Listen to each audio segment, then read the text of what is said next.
Halo guys, kembali lagi di channel Dian Wijaya. Pada video kali ini gua bakal nge-review alur cerita komik. Sebelum kita masuk ke videonya, buat kalian yang belum subscribe, kalian bisa langsung pencet tombolnya guys. Oke, tanpa basa-basi lagi, kita langsung masuk ke videonya. Di awal ceritanya, kita diperlihatkan adanya seorang pria yang memiliki rambut panjang berwarna merah yang sedang berdiri di tumpukan mayat. Pria itu berdiri di atas tebing yang sangat tinggi. Tetapi tiba-tiba ada banyak sekali orang berbaju hitam yang datang menghampirinya. Mereka mengacungkan pedangnya sambil berkata, "Ayo kita bunuh dia, bersiaplah."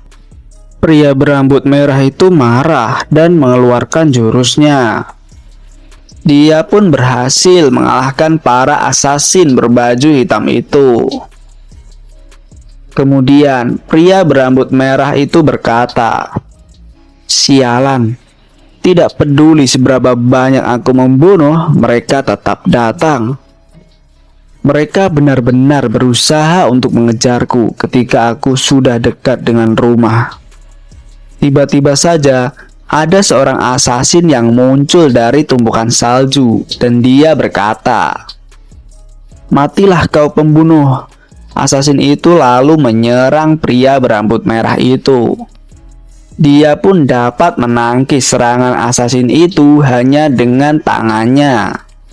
Bahkan senjata yang digunakan asasin itu langsung patah. Kemudian pria berambut merah itu langsung menyerang ke arah kepala asasin itu dan ia berkata, "Pembunuh, kau benar tentang itu." Pria berambut merah kemudian membanting kepala asasin sampai mati. Dia pun kemudian berjalan menjauhi mayat itu sambil berkata, "Apakah orang yang memulai semua ini akan tetap bersembunyi?" Pria berambut merah langsung terjun dari atas tebing. Di sana dia melihat adanya segerombolan orang yang bersama para asasin yang menyerangnya. Lalu tiba-tiba seorang pria dengan kumis yang melengkung berkata, "Apa yang kau tunggu? Cepat hentikan dia." Para asasin pun kemudian langsung menyerang pria berambut merah. Pria itu pun kemudian mengumpulkan kekuatan di tangannya. Kemudian dia menyerang para asasin itu dengan teknik miliknya. Para asasin itu pun langsung dikalahkan. Lalu dia melompat ke arah pria yang menyuruh asasin tersebut. Pria berambut merah langsung melancarkan serangannya. Kedua orang itu pun langsung beradu serangan satu sama lain. Tapi di sini dapat dilihat kalau pria berambut merah memutar tangan dari pria berkumis. Dan dia pun langsung meninju kepala dari pria berkumis dan ia pun mati. Segerombolan orang yang melihat pun langsung terkejut. Bagaimana mungkin seorang master dengan kekuatan tinggi berakhir seperti ini? Lalu pria berambut merah berkata kepada seorang biksu, "Aku sebenarnya berharap kalau kau tidak memilih bergabung dengan mereka." Lalu biksu itu menjawab, "Sudah terlambat untuk semua itu." Pria berambut merah berkata lagi, "Kita dulu grup yang terbaik, tetapi sekarang kita adalah musuh. Kau tahu, seorang penjaga dari perguruan Shaolin yang berjalan di jalan Buddha berteman dengan pria seperti dia." Pria yang ditunjuk itu langsung marah dan berkata, "Bajingan, apa maksudmu?" Pria berambut merah langsung marah dan mengeluarkan auranya. Lalu dia berkata, "Kau pergi ke daerah sekitar dan menyebabkan banyak sekali masalah. dan kau mengatakan bahwa kau adalah pelayan dari iblis besar. Dan sekarang, ketika ini waktumu untuk mati, kau berkata kalau kau bukan pelayan dari iblis besar. Pria berambut merah langsung meninju kepala pria itu. Lalu, rekan dari orang yang tumbang langsung menyerang pria berambut merah. Terlihat kalau pria berambut merah dapat mengalahkan mereka dengan sangat mudah. Lalu tiba-tiba biksu itu menyerang dirinya dengan mendekapnya. Biksu itu mengeluarkan aura berwarna emas yang memiliki pertahanan yang sangat kuat. Terlihat kalau pria berambut merah memukuli biksu itu, tetapi biksu itu tidak bergeming sedikit pun. Lalu biksu itu membawa pria berambut merah ke atas langit, dan dia pun meledakkan dirinya. Serangan dari biksu itu membuat pria berambut merah mati, tetapi semua itu belum berakhir. Ketika cahaya emas bersinar di puncak gunung itu, pria berambut merah tiba-tiba berpikir, "Bukankah aku sudah mati? Kenapa aku masih bisa berpikir?" Lalu pria itu tiba-tiba melihat adanya cahaya, dan ia terkejut. Ketika dia membuka matanya, dia melihat ada seorang nenek tua yang sedang menggendongnya. Kemudian nenek tua itu berlari ke arah sebuah ruangan. Ini adalah seorang bayi laki-laki. Dia memiliki tubuh yang sehat. Ibunya juga selamat. Tetapi kenapa dia tidak menangis? Lalu secara tiba-tiba nenek itu menampar pantat bayi itu. Bayi itu lalu menangis dan dia berpikir, "Hanya saja, apa yang sebenarnya terjadi?" Sebelum kita lanjut, ada sedikit informasi. Bayi yang lahir itu bernama Huang Jungwo. Kita akan memanggilnya dengan Jungwo. Cerita pun berlanjut. Di sana Jungwo berpikir, "Jadi aku hidup kembali. Aku tidak berada di surga." Aku tahu hal seperti itu bisa saja terjadi, tapi ini membuatku jadi sebaliknya. Lalu Jungwo melihat ke arah ibunya. Ibunya pun menyadarinya dan berkata, "Oh, bayi laki-lakiku, apa kau lapar?" Jungwo yang mendengar itu langsung mengingat sesuatu. Dia pun berbalik badan dengan wajah yang kesal, tetapi perut bayinya berbunyi. Nenek yang sedang mendengarnya langsung mengambilnya dan berkata, "Huhuhuhu, sepertinya tuan muda sedang lapar." Kemudian nenek itu membawa Jungwo kepada ibunya. Tetapi Jungwo malah menangis dengan sangat keras. Ia mencoba mengatakan sesuatu, tetapi karena ia masih bayi, ia tidak bisa mengatakannya. Ia berkata, "Tidak, itu bukan apa yang aku mau. Aku bisa menahan rasa lapar." Ibunya lalu berkata, "Ayolah, biarkan ibu menyuapimu makanan, oke?" Lalu ibunya memegang kepala Jungwo, dan dia membiarkan Jungwo meminum ASI miliknya. Jungwo pun berhenti menangis, tetapi ia merasa sangat malu karena dia sebenarnya memiliki pikiran pria dewasa. Cerita pun berlanjut. Di malam hari, terlihat Jungwo membuat wajah yang hampir menangis. Dia kemudian berpikir, ini sangat memalukan. Bagaimana bisa seorang pria hidup dengan tidak berwibawa dan juga mudah lapar? Aku adalah master bela diri. Mana mungkin aku bisa berakhir seperti ini? Lalu tiba-tiba dirinya merasakan kalau dia buang air besar. Dia pun menjadi menangis dengan sangat keras. Nenek tua pun langsung mendengarnya dan mengatakan, "Aigo, tuan muda melakukannya lagi." Time skip pun dilakukan. 3 tahun kemudian, di sana terlihat Jungwo yang sudah tumbuh menjadi anak yang berumur 3 tahun. Lalu tiba-tiba ada seorang pelayan yang memberikan sebuah pedang kecil kepada Jungwo. Pelayan itu pun berkata, "Ini dibuat oleh seorang tukang kayu terbaik sesuai dengan permintaan. Tetapi, apakah ini benar-benar tidak apa-apa?" Jungwo pun mengambil pedang itu dan berkata, "Jangan khawatir, aku akan menjaga rahasia ini dari ibu." Lalu Jungwo pun pergi ke tempat latihan.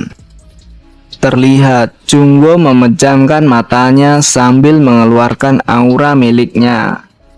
Dia kemudian merasakan sesuatu. Ada 4 orang yang sedang mengintaiku. Jungwo tidak peduli kepada mereka. Lalu Jungwo bersiap untuk mencoba pedang baru miliknya. Ia mengayunkan pedangnya dengan sangat kuat. Lalu tiba-tiba Jungwo pun tersandung. Lalu kemudian Jungwo bangun dan berkata, "Sial, aku terjatuh dengan sangat keras." Lalu pelayan tadi tiba-tiba masuk dan berkata, "Tuan muda, apakah kau baik-baik saja?" Jungwo pun menjawab, "Hah, Kyung Ho, ini bukan apa-apa." Lalu Kyung Ho pun mengatakan, "Apa maksudmu ini bukan apa-apa? Lihat dirimu. Aku tahu aku seharusnya tidak memperbolehkan ini. Aku khawatir padamu, tuan muda.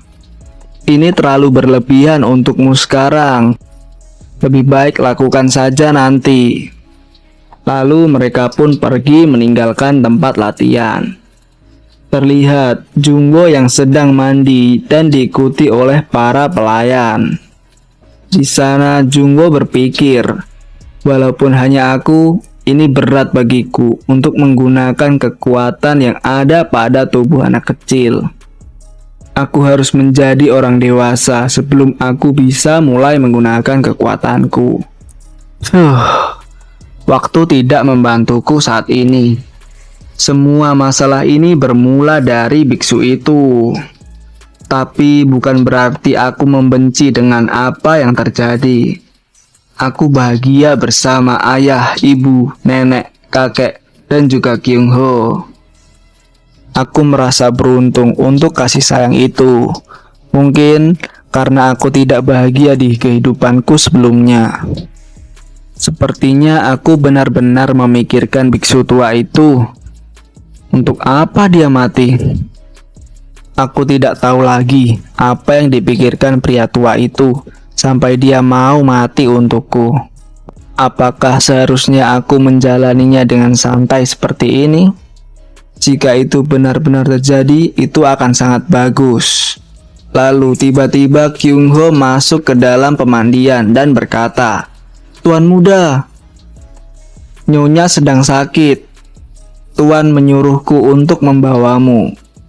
Jungwo yang mendengar itu langsung kaget dan ia berkata, "Ayo pergi Kyung Ho, cepat." Mereka pun sampai di tempat ibunya Jungwo. Di sana Jungwo melihat ada bayi kecil di depan matanya. Jungwo merasa senang melihat bayi itu. Lalu ayahnya berkata, "Dia seorang anak perempuan dan kita akan menjaganya bersama. Kau bisa melakukan itu, bukan?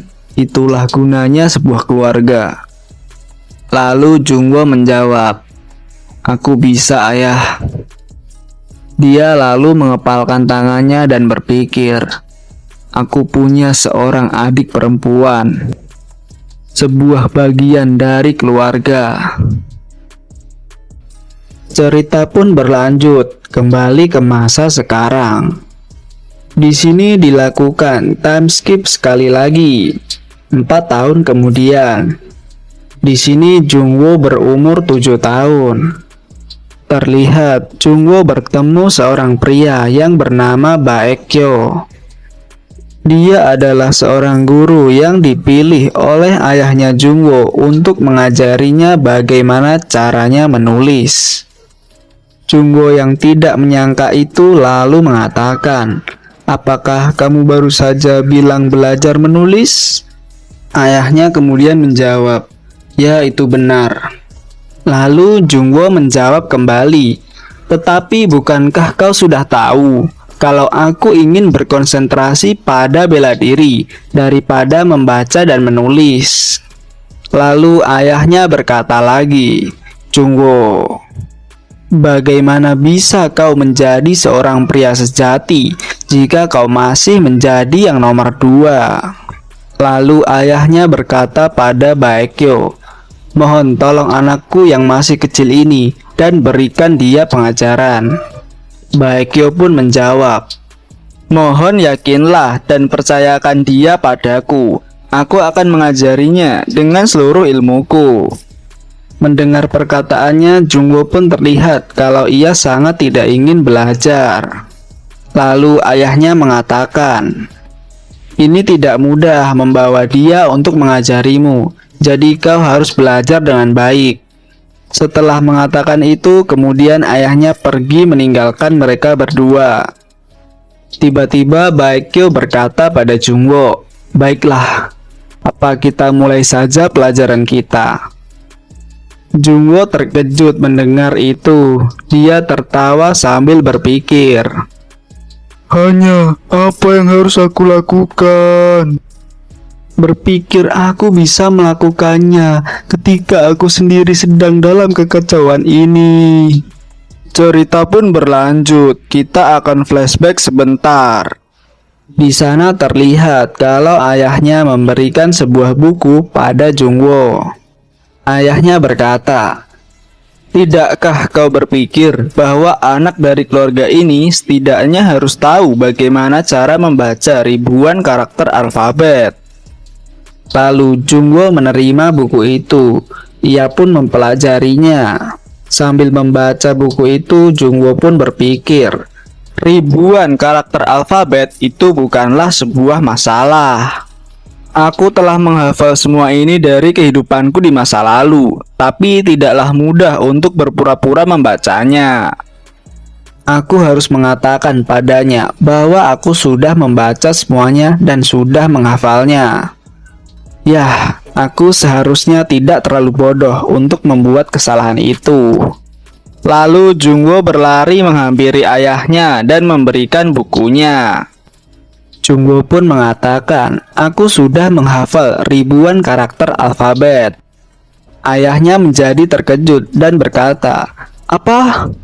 Kau mau mengatakan padaku kalau kau sudah menghafalkannya hanya dalam waktu 1 minggu?" Jungwo pun menjawabnya dengan bangga, "Haha, ini bukan apa-apa bagiku."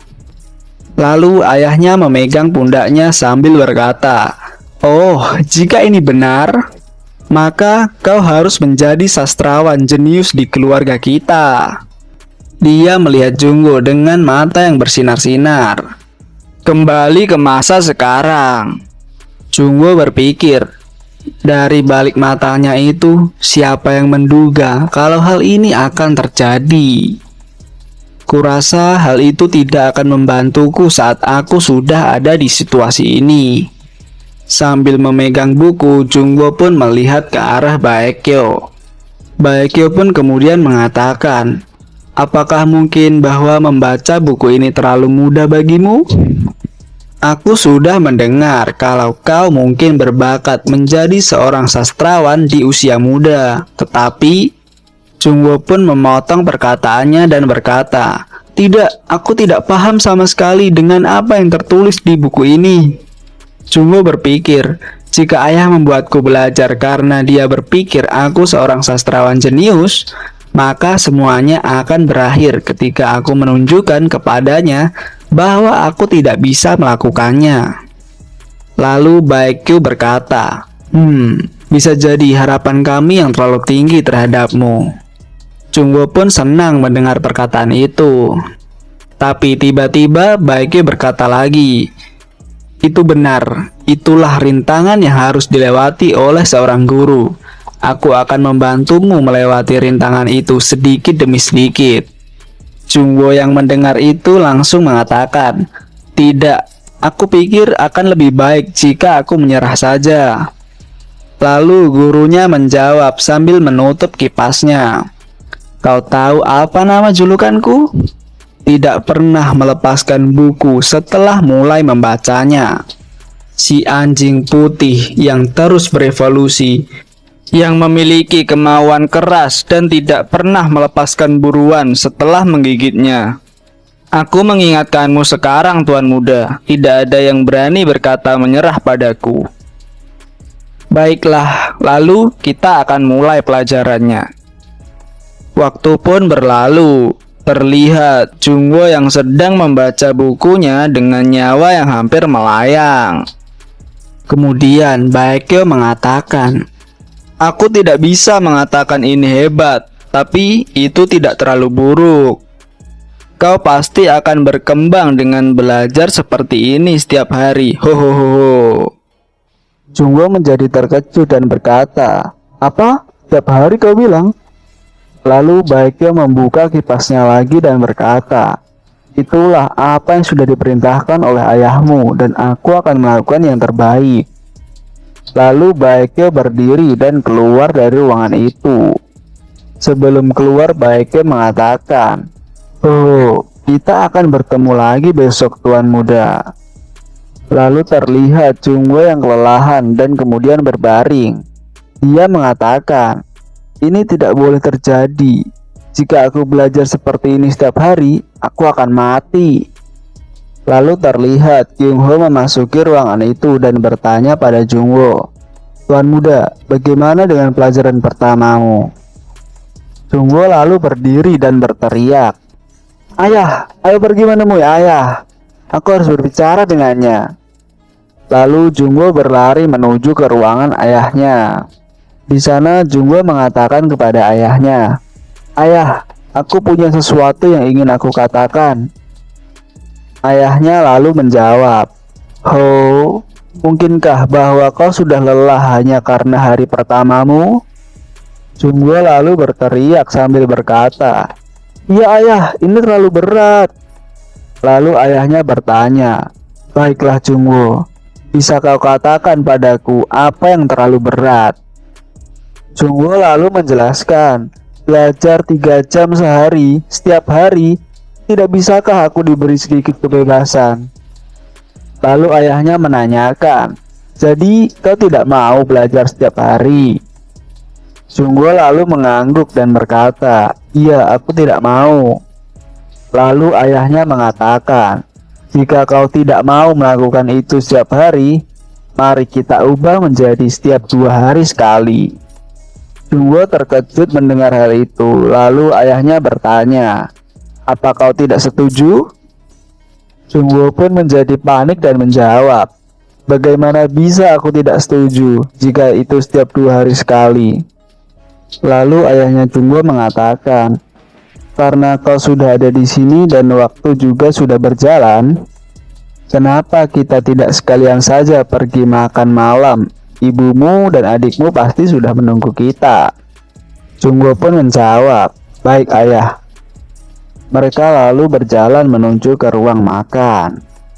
Sesampainya di sana terlihat ada banyak sekali makanan yang sudah ada di meja. Lalu ayahnya Jungwoo mengatakan, "Baiklah kalau begitu, mari kita makan." Lalu Jungwoo menyantap makanan yang ada di depannya. Dia lalu berpikir, "Ini sangat bagus. Aku belum tentu dapat memimpikan rasa ini di masa lalu." Ayah dan ibunya senang melihat Jungwoo makan dengan baik. Lalu di sana terlihat Soyeon yang sedang duduk di samping Jungwoo. Soyeon melihat Jungwoo yang memakan makanannya dengan lahap.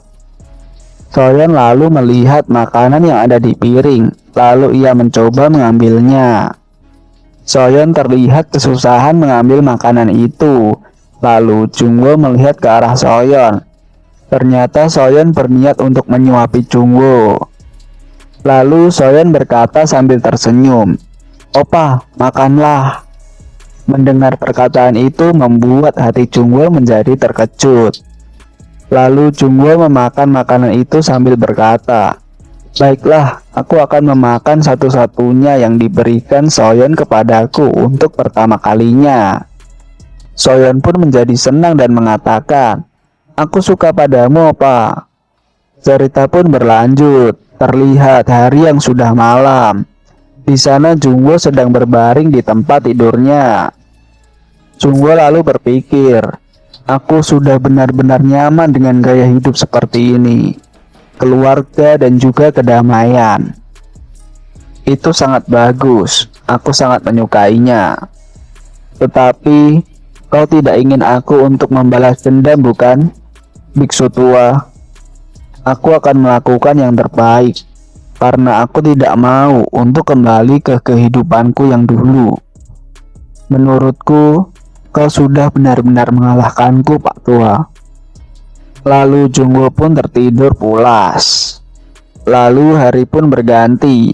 Jungwoo bangun dari tidurnya lalu duduk, dan dia mengatakan, "Ya, ini adalah waktu yang terbaik untuk memulai hari." Lalu Jungwoo memejamkan matanya dan mulai bermeditasi. Dia menyerap aura langit dan bumi ke dalam tubuhnya. Dia menggunakan teknik kultivasi yang dimilikinya di kehidupan yang dulu.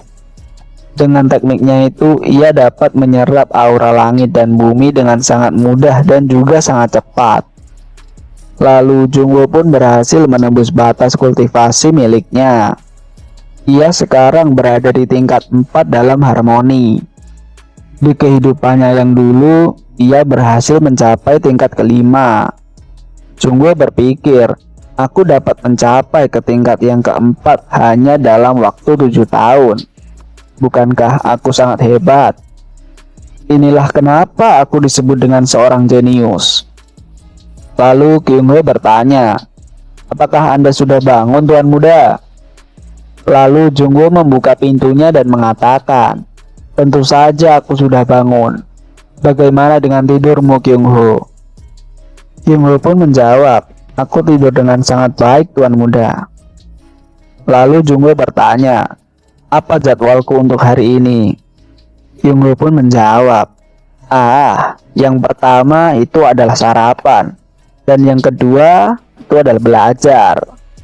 Cerita pun berlanjut. Di sana terlihat Jungwoo yang sedang duduk berhadapan-hadapan dengan Baekgyo.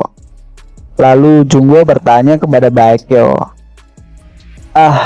"Aku dengar dari ayahku kalau kita hanya belajar setiap 2 hari sekali. Jadi, kenapa kau masih di sini?" Baekgyo lalu menjawab, "Jika pergi hanya dengan begitu saja, akan ada banyak waktu yang terbuang. Mengapa kau berpikir aku meninggalkanmu tanpa memberikan sebuah PR?" Jungwoo pun menjadi panik mendengar perkataan itu. "PR?" Baekgyo lalu menjelaskan, "Meninjau dan persiapan adalah dasar dari sebuah pelajaran. Berpikirlah seperti itu. PR adalah jalan terbaik untuk belajar dengan efektif." Lalu Baekgyo mengeluarkan sebuah buku dan mengatakan, "Aku tidak akan berharap banyak. Semua yang harus kau lakukan adalah mempelajari 5 bab sampai aku datang kembali. Tepatnya itu adalah apa yang telah kita pelajari kemarin. Kau paham, bukan? Tentu saja aku akan memeriksa PR-mu pada sesi berikutnya, sehingga akan bijaksana untuk tidak melewatkannya. Jika kau berani melewatkannya..."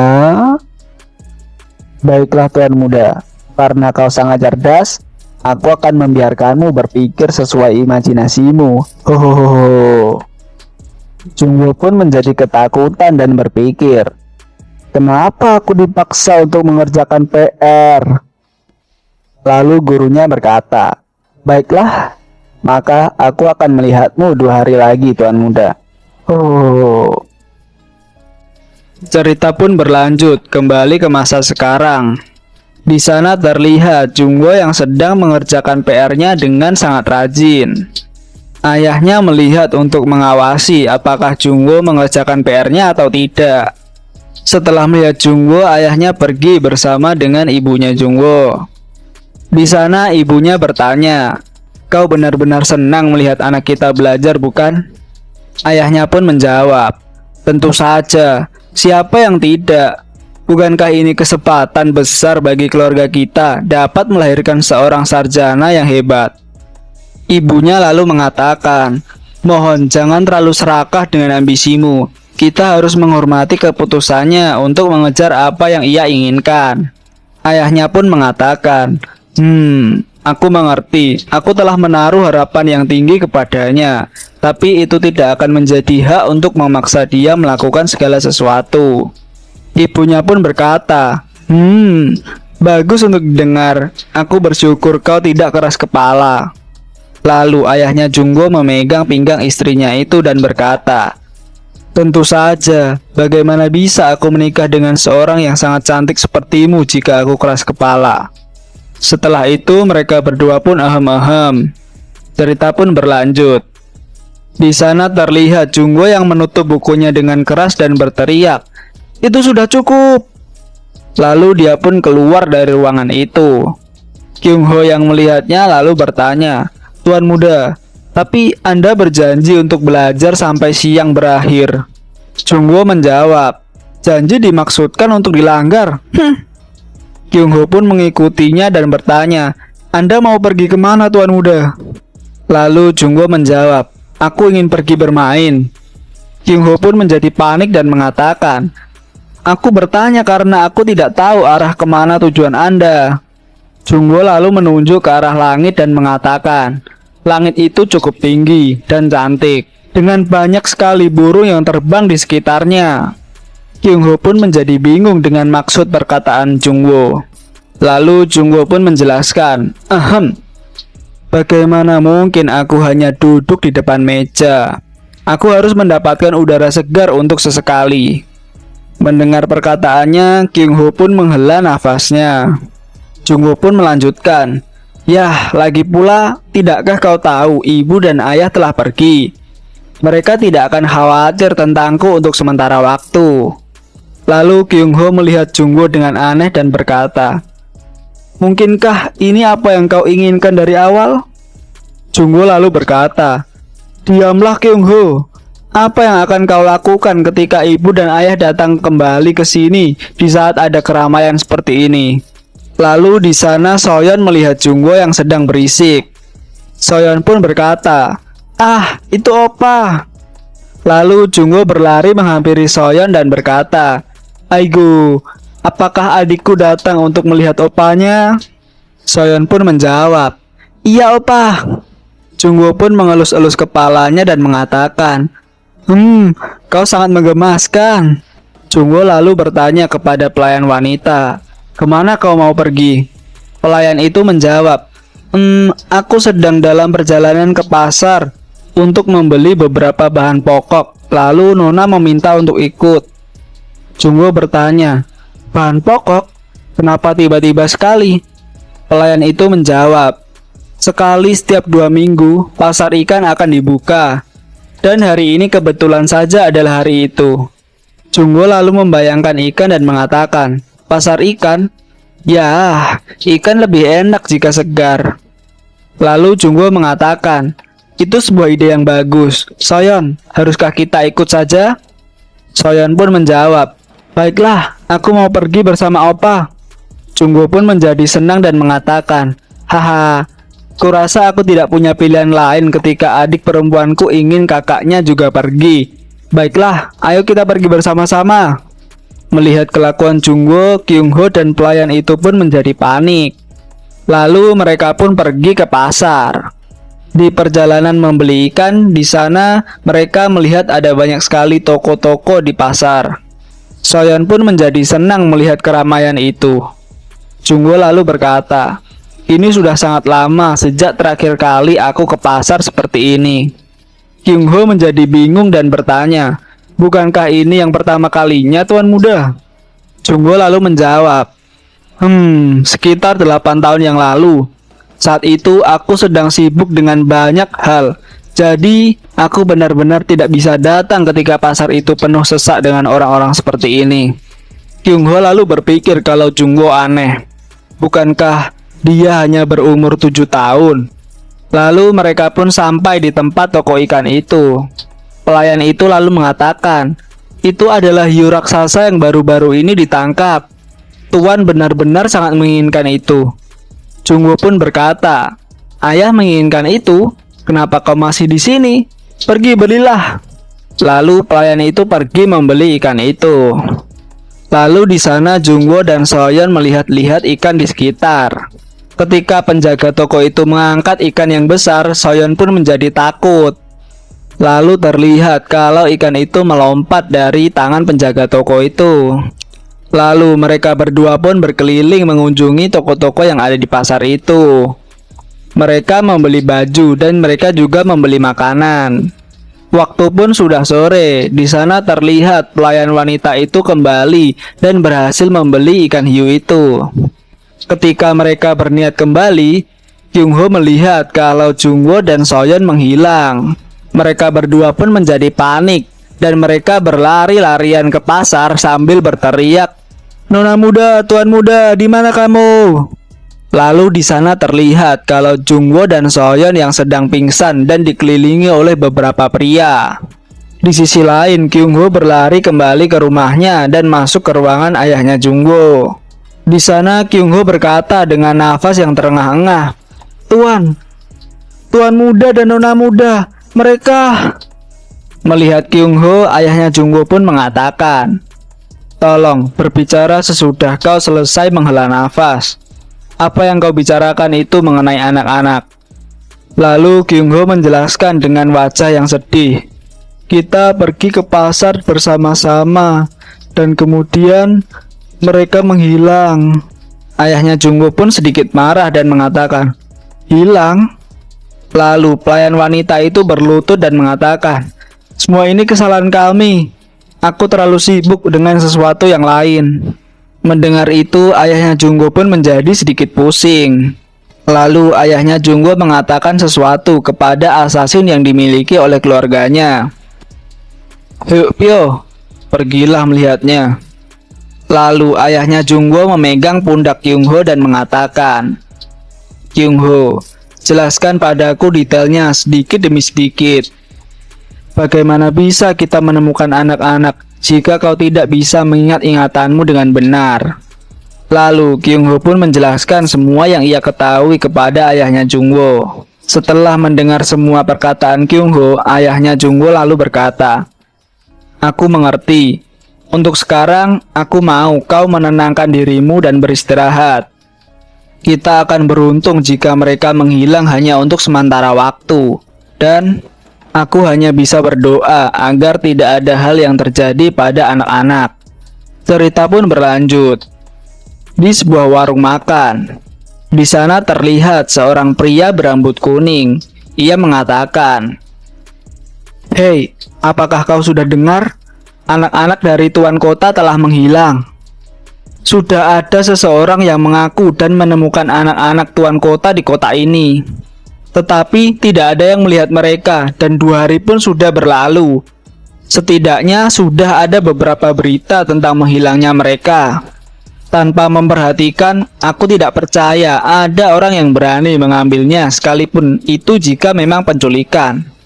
Tuan kota telah melakukan begitu banyak hal untuk kota ini." Lalu pria di depannya itu berkata, "Tentu saja, aku berharap tidak terjadi sesuatu terhadap mereka." Pria di depannya itu menjadi marah lalu berteriak, "Menculik? Apa? Siapa yang berani menculik tuan muda dan nona muda dari tuan kota?" Pria itu lalu berdiri dan berkata, "Cukup, aku tidak akan hanya duduk di sini lagi. Aku mau pergi keluar di sana dan mencarinya. Jika orang jahat itu mendapatkan anak dari tuan di tangan mereka, aku tidak akan tinggal diam untuk itu." Mendengar perkataan mereka berdua, segerombolan orang pun ikut pergi mencarinya.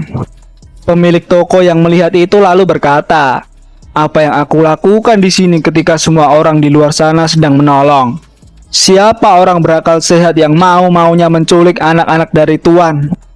Tunggu sampai aku menempatkan tanganku pada para penjahat itu. Aku akan membelahnya menjadi dua. Lalu dia melemparkan pisau yang ada di tangannya ke meja. Lalu di sana terlihat penculik yang sebenarnya menjadi sedikit takut ketika mendengar perkataannya. Seorang pria dari anggota penculik itu mengatakan, "Yung, tidakkah kau pikirkan tentang jalan keluar dari permasalahan ini? Menculik anak dari penguasa itu..." Lalu bosnya berkata, "Jadi apa? Apa rencanamu ketika kita sudah sejauh ini?" Pria itu menjawabnya, "Kenapa kita tidak membiarkan mereka pergi diam-diam ketika kita masih bisa?" Lalu pria botak mengatakan, "Apa? Kau sudah gila? Kau mau membiarkan mereka pergi sekarang?" Pria itu menjadi sedikit takut dan berkata, "Kita harus membiarkan mereka pergi. Jika kita tertangkap, kita semua akan mati. Apa kau tahu siapa penguasa Sojo sebenarnya?" Pria botak itu menjadi marah dan mengebiar meja dengan tangannya. Ia lalu berkata, "Taek kau, jika kau yang takut mati, kau tidak usah melakukan pekerjaan ini. Dan juga, orang tua apa yang akan tidak melakukan apa-apa ketika anak mereka diculik?" Si bos lalu menghantam tangan dari pria botak itu dan berkata, "Apa kau bodoh? Kenapa kau mengoceh dengan mulutmu sampai sejauh itu? Jika kau tidak ingin kehilangan kepalamu, duduk di sini dan diamlah." Para anggota yang lain pun menjadi ketakutan mendengar perkataan si bos. Lalu si bos mengatakan, "Aku akan menghargai jika aku tidak harus kehilangan anggotaku hanya karena komentar mereka yang bodoh. Ngomong-ngomong, kita tidak bisa mundur ketika kita sudah sejauh ini.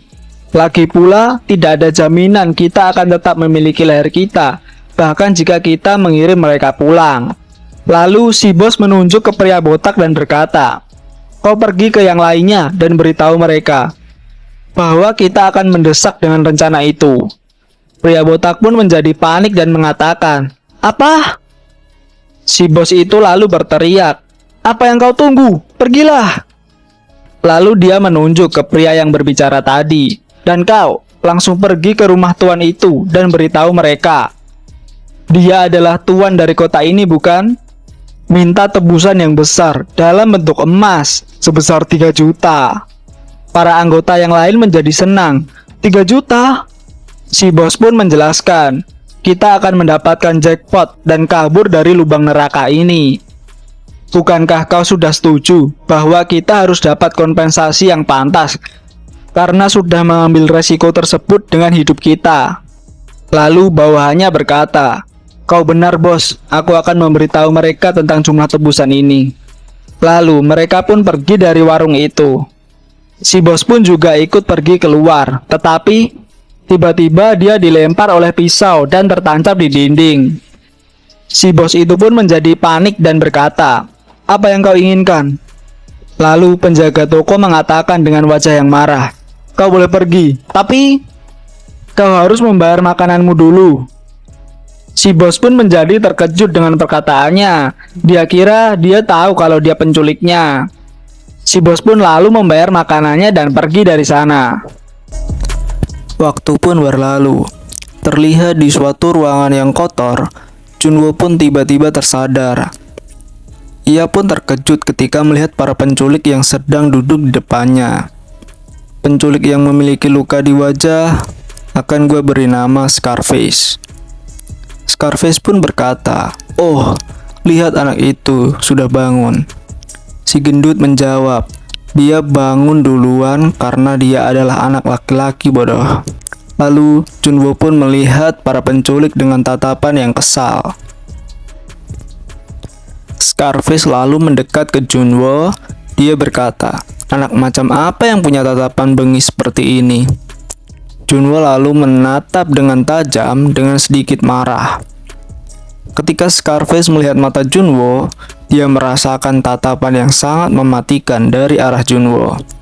Dia pun merasa merinding dibuatnya. Tak lama kemudian, si botak datang dengan membuka pintu dan berkata, "Ketua menyuruh kita menjalankan rencana, jadi urus mereka dengan benar." Si gendut berkata, "Mungkin saja anak-anak ini memang benar anaknya orang besar di kota ini." Si botak menjawab, "Bukan mungkin lagi, tapi memang benar." Scarface pun bilang, "Tapi kan katanya mau memeras uang dari orang tua mereka. Meski dia ketua kita, tapi dia itu sedikit." Si gendut pun menjawab, "Bagaimanapun juga kita sudah sampai sini. Percuma saja mengembalikan mereka. Bukankah kita harus menyelesaikan pekerjaan ini dengan benar?" Scarface berkata lagi, "Baiklah, ini akan jadi menyenangkan," sambil tersenyum. Kemudian, Junwo mencoba melepaskan kain yang berada di mulutnya, lalu dia berkata, "Kalian benar-benar sudah gila ya. Padahal kalian sudah tahu siapa ayahku, tapi kalian tetap menjalankan rencana ini." Si gendut pun kaget dan mengatakan, "Bocah ini bagaimana bisa dia?" Lalu Junwo mencoba berdiri sambil meludah. Dia berkata, "Bagaimana kalau kalian menyerah dan melepaskan kami sekarang juga? Apa kalian pikir kalian bisa selamat dari semua ini?" Tiba-tiba si gendut bergerak dengan cepat ke belakang Junwo dan membungkam mulut Junwo dengan kain. Lalu si gendut mengatakan, "Aku tahu kau anak yang cukup galak, tapi kami bukan orang gampangan seperti yang kau pikirkan, nak. Bocah, tidurlah sedikit lagi." Junwo pun merasa lemah sambil pingsan dan bergumam, "Kalian akan menyesal." Setelah Junwo pingsan, si gendut bilang, "Dia adalah barang berharga, kita tidak boleh sembarangan menyentuhnya. Benar bukan?" Scarface lalu bertanya kepada si botak, "Woi, terus kapan kita mau menjalankan rencananya?" Si botak pun bingung mau menjawab apa karena ia tidak tahu apa-apa. Lalu si gendut mengatakan, "Ini akan segera berjalan dengan cepat. Mungkin saja sekarang suratnya telah disampaikan. Hahaha." Kembali ke kediaman Junwo. Di sana terlihat ayah dan ibu Junwo yang sedang berpegangan tangan. Ayah Junwo mengatakan, "Jangan terlalu khawatir, karena sekarang seluruh tempat sedang diselidiki. Mereka pasti bisa segera ditemukan." Ibu Junwo menjawab sambil mengangguk, "Iya, aku percaya padamu." Ayah Junwo lalu bilang, "Ini adalah salahku, karena mereka masih kecil. Aku berpikir tidak apa-apa kalau mereka ditinggal sendirian." Lalu tiba-tiba Baeha pun bilang ke ayahnya Junwo, "Tuan, ada tamu yang datang. Dia adalah seorang bocah gelandangan, dan ada sebuah kertas di tangannya. Katanya dia disuruh oleh para pendekar dari wilayah luar. Dan untuk isinya, itu adalah surat yang dikirim oleh kelompok penculik yang katanya telah menculik anak-anak tuan." Ayahnya Junwo menjawab, "Penculik?" Baeha menjawabnya, "Karena kita sudah mengejarnya dari belakang, sebentar lagi kami akan mendapatkan ekor dari kelompok mereka." Setelah mendengar itu, ayahnya Junwo pun berdiri dan berkata, "Aku juga harus mengejarnya." Ia juga mengatakan kepada istrinya kalau mereka pasti akan baik-baik saja. Jadi, aku pergi dulu. Lalu ia pun pergi.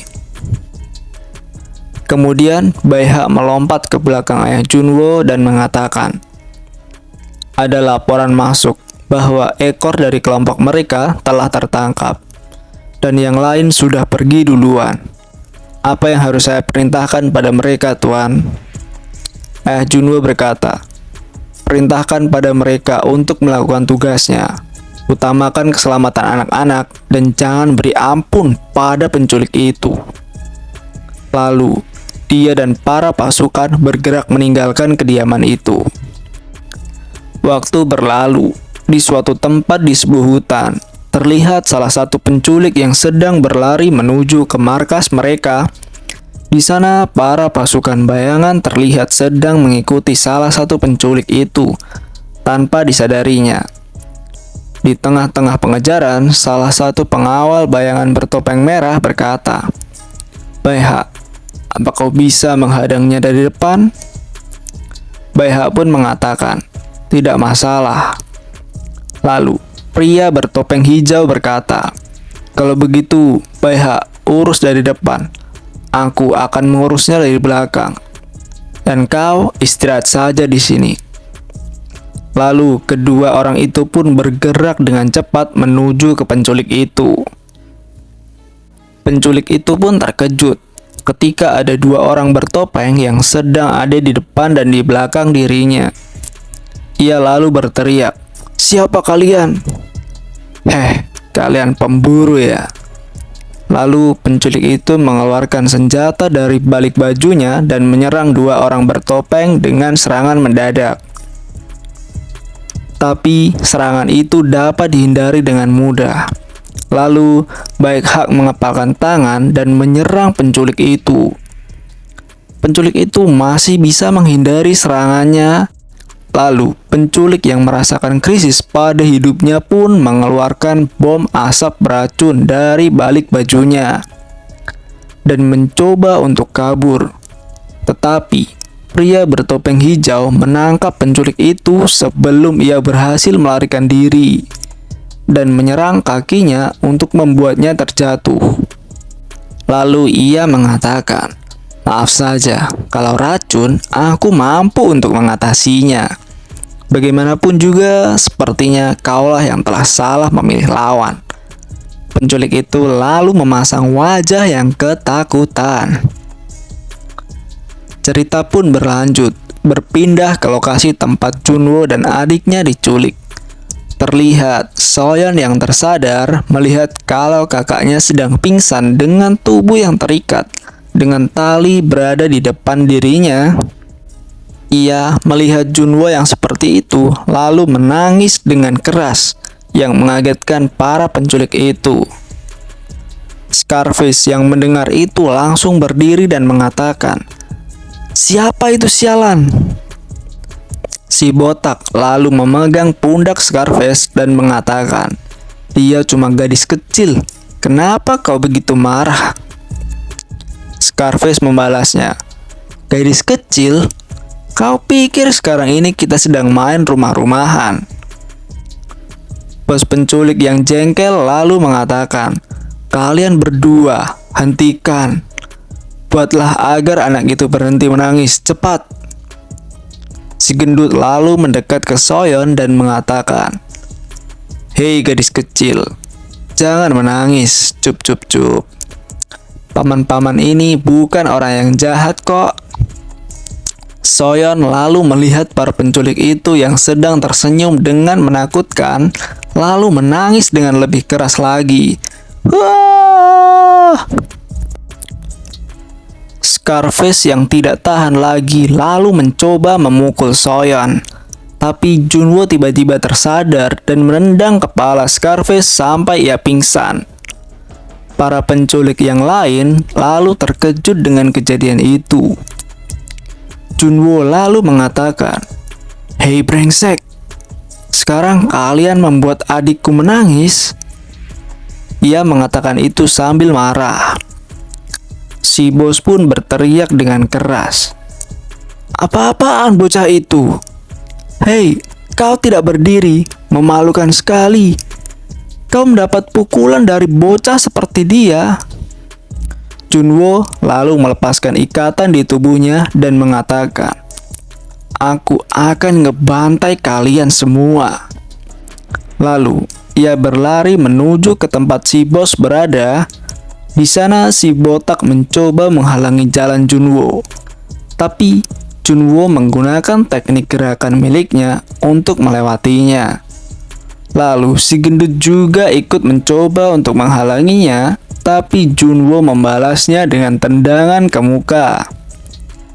Ia lalu melompat ke belakang dan mengatakan, "Kau pikir aku akan terkena serangan itu untuk yang kedua kalinya, Junwo lalu mencoba mengeluarkan aura pada tubuhnya sambil mengatakan, "Aku adalah dewa kematian yang akan mengambil nyawa kalian, dasar penculik anjing."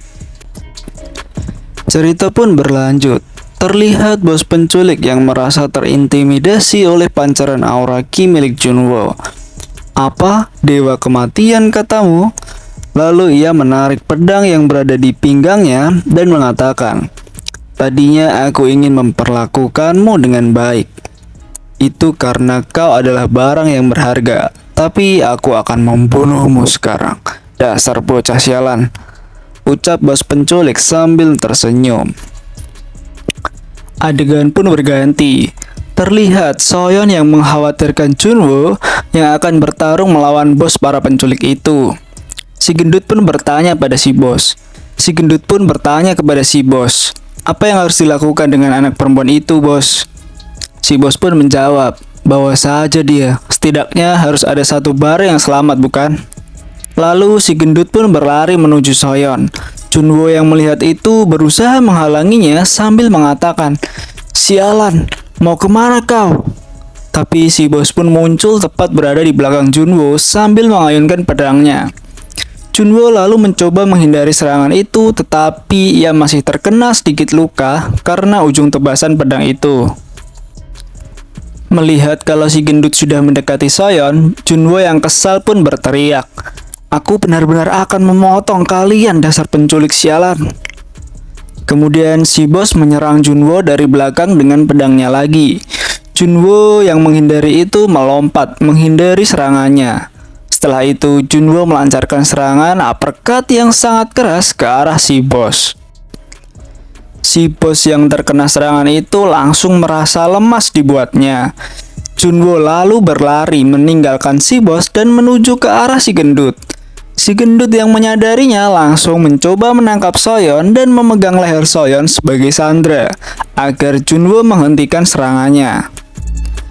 Junwo yang melihat itu menjadi geram dan menyuruh si gendut untuk melepaskan Soyeon. Tapi si gendut dengan wajah yang mengejek mengatakan, "Tidak, itu tidak bisa." Hahaha. Tak lama setelah itu, Junwo yang lengah malah terkena serangan pedang dari si bos lagi. Serangan itu membuat punggung Junwo menjadi berdarah. Soyeon yang melihat situasinya langsung menangis dengan keras. Lalu si bos berkata sambil melihat pedang yang berlumur darah itu, "Dasar bocah tengik, berani-beraninya kau mengabaikanku." Junwo menjadi marah mendengar kata-kata itu dan mencoba melawan balik. Tapi si gendut yang menyodorkan pisau ke arah Soyeon mengatakan, "Jika kau bergerak sedikit saja, adik tercintamu ini bisa dalam bahaya." Melihat situasinya, Junwo menjadi tak berkutik. Para penculik itu tersenyum melihat ekspresi Junwo. Tapi situasi tak terduga pun terjadi. Si botak perlahan mendekat ke arah si gendut dan mengunci leher si gendut. Soyeon yang terlepas dari cengkraman si gendut lalu terlepas dan terjatuh. Si botak lalu mengatakan, "Sepertinya kita tidak perlu seperti ini pada gadis kecil itu, bukan?" Melihat adegan itu, si bos menjadi marah dan berteriak, "Dasar kalian gila!"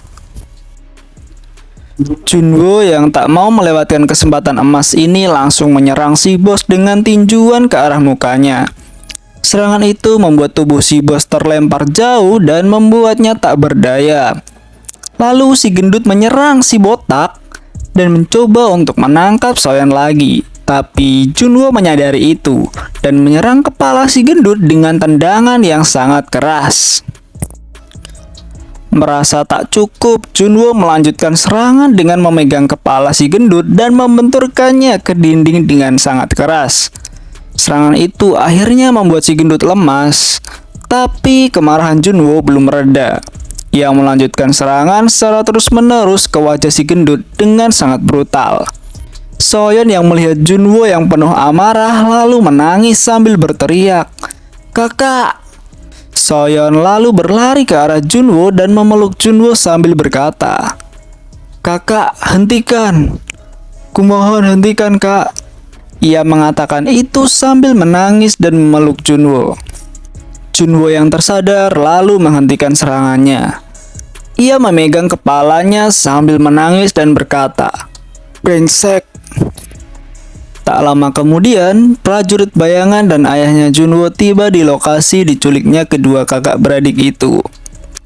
Terlihat pria bertopeng hijau menendang pintu dengan keras, lalu masuk ke dalam ruangan itu sambil mengatakan, "Mana penculik yang sudah kurang ajar menculik Tuan dan Nona Buddha, hah?" Ia lalu terkejut ketika melihat situasi di dalam, kalau para penculik itu ternyata sudah dikalahkan semuanya. Dia berpikir kalau apakah ia sedang bermimpi. Pria bertopeng merah bertanya, "Ada apa?" dan melihat keadaan di dalam ruangan itu. Di sana ia melihat kalau Junwo dan Soyeon yang sedang pingsan sambil berpelukan. Tak lama kemudian, ayah Junwo ikut masuk dan melihat. Ia bertanya-tanya, apakah Junwo yang melakukan semua ini sendirian? Pria bertopeng merah mengatakan, "Iya, itu dari penjelasan dari salah satu orang yang masih memiliki kesadaran." Lalu ayah Junwo melihat si botak.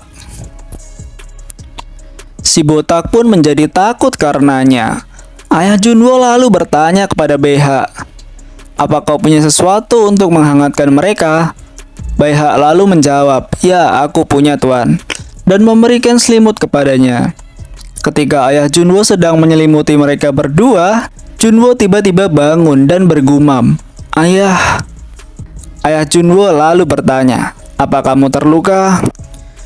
Junwo lalu menjawab ayahnya dengan sedikit ragu, "Ya, aku baik-baik saja." Dibandingkan dengan itu, Soyeon. Ayah Junwo lalu melihat luka pada Junwo dan mengobatinya. Ayah Junwo melihat ke arah Soyeon dan merasa lega karena Soyeon tidak terluka. Lalu Junwo berkata pada ayahnya sambil memasang wajah yang sedih, "Aku tidak bisa melindunginya. Aku marah dan tak terkendali ketika melihat Soyeon yang menangis. Ayah, aku..." Ayahnya lalu memeluk Junwo dengan erat sambil mengatakan, "Kamu sudah melakukannya dengan baik. Kamu tidak salah. Bagus sekali anakku. Kamu sudah berusaha keras.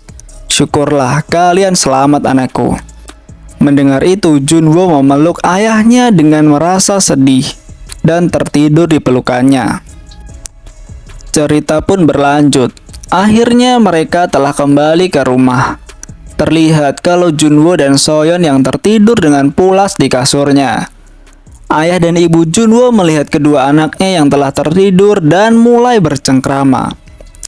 Mereka bersyukur karena anaknya telah kembali dengan selamat dan mereka berpikir kalau anaknya pasti menerima beban mental yang berat karena insiden penculikan itu. Ayah Junwo berpikir kalau ini adalah kesalahannya. Dia berharap masalah ini tidak meninggalkan luka yang besar pada mereka. Lalu prajurit bayangan memberitahu kepada keduanya kalau para penculik itu telah diserahkan pada pihak yang berwenang.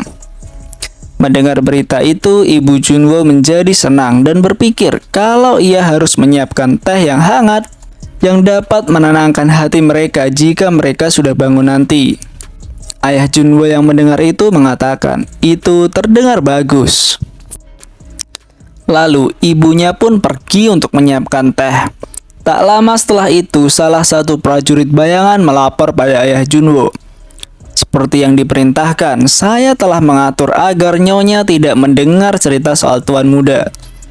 Tapi sebenarnya Tuan Muda itu, bagaimana dia bisa sekuat itu?" Ayah Junwo lalu menjawab, "Kerja bagus. Untuk itu aku juga tidak tahu. Tapi apapun yang dikatakan orang, bukankah dia tetap anakku? Yang terpenting adalah itu." Adegan pun berganti.